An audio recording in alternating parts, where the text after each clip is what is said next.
Alright, I'm Rachel Costigan, and I am the one filming. And here's Stephen Costigan. Alright, so today we're talking about the importance of education.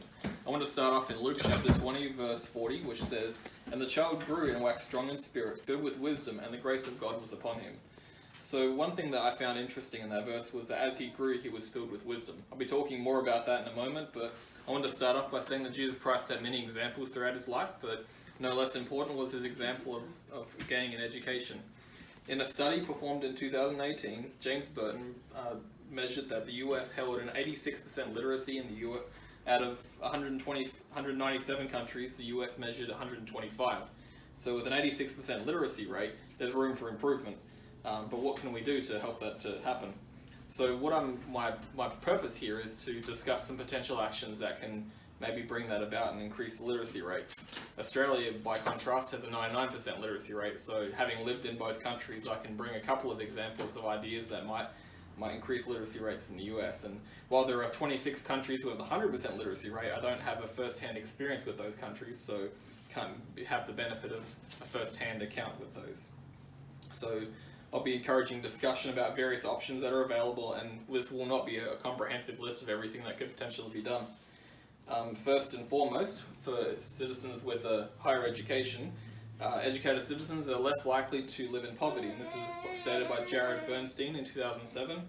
There are more opportunities for growth for them, and they're also able to earn more money in the same fields as those who do not have an education. So going back to the example of Jesus Christ, and this is one that I found really interesting. Later on in that chapter, Christ's family went to Jerusalem, and they went to the temple, but also to the feast of the Passover. So what was interesting about this was that when they left after the Passover, they realized Christ wasn't among them. So they went back and went looking for him and went and found him at the temple. Now, to many, this may seem like an interesting story, and obviously we learn from Christ that he was about his father's business, but there was a lot more to it.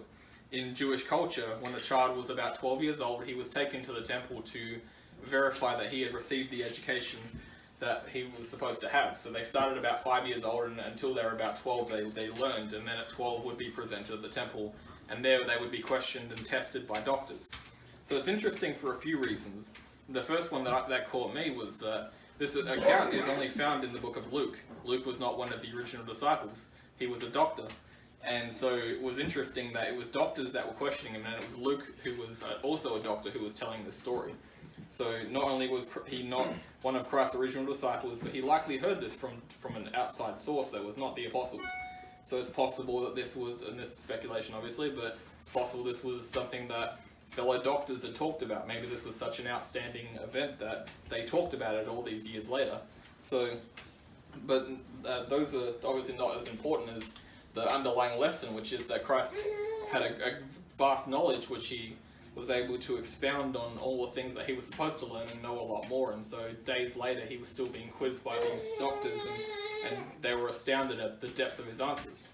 So in 1755, Philip Furneaux gave a speech to an audience in St. Thomas in London, in which he talked about the importance of an education for children. And he placed that responsibility for that education on the parents of children. He said that it was the role of parents to make sure that their children received an education. John Nixon in 2012 suggested that an education is required to help citizens to do their part for a society, or in a society. So I'm going to use a personal example. As all of you got to meet Ron when he came over, he's he was a nice guy, but as many of you probably don't know, he is completely illiterate. He can't read and he can't write. And so he relies on my mum for a lot of those things. And before he was married to her, he relied on his now departed wife for a lot of the things that you and I can do every single day.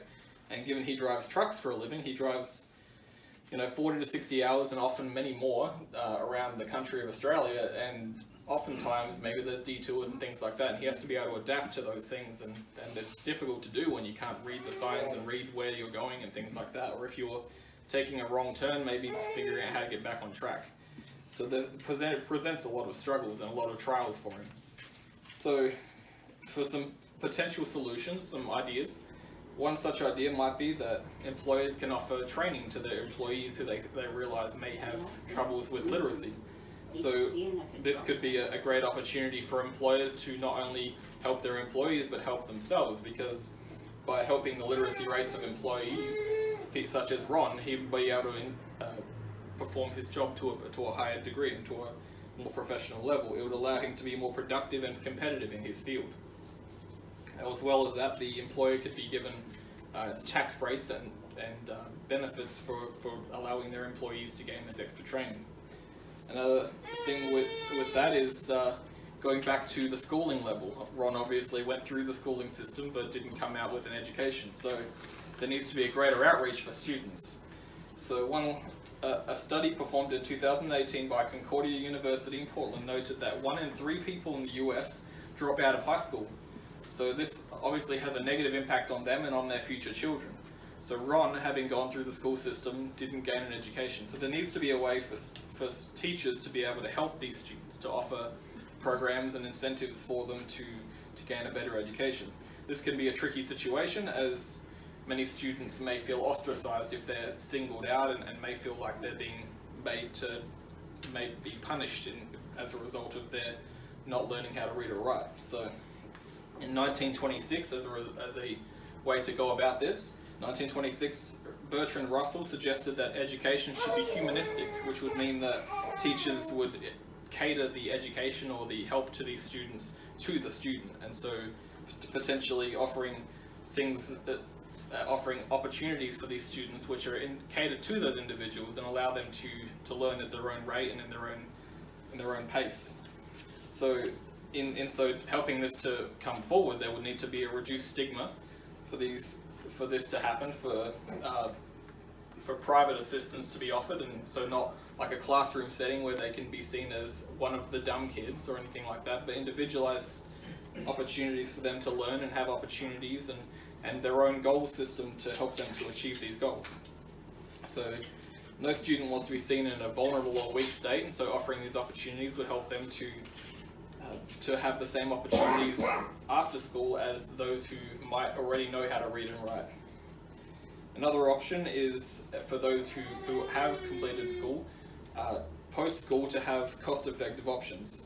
College tuition in the United States is expensive, and a solution, and this is where I brought in the Australia thing, one option we have in Australia is cost deferment, where students can defer their university costs till after they've finished their tuition. They pay it back kind of like a tax in their income, and so it comes out as like a little bit of their income each week, and it's a cost-effective way to get your student loans paid rather than being lumped with this massive bill which some of them may never pay. So there's got to be also ways to make these solutions stick. So there needs to be barriers removed to make this possible. The job training for employers would have to be offered incentives for the employers to be able to make this happen. They would have to be given ways to not only offer these solutions, but also if in cases where work is lost in these occasions, they would need to be given compensation in the form of potentially tax benefits and so forth.